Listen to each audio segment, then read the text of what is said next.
Did you know that according to a Salary.com survey, 89% of respondents admit to wasting time every day at work? 31% say they waste at least 30 minutes.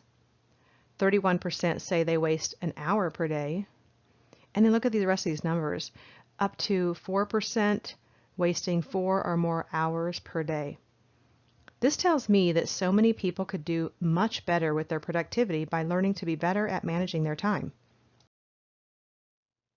So, what could you do if you could even save 1 more hour per day of wasted time and turning it into productive time?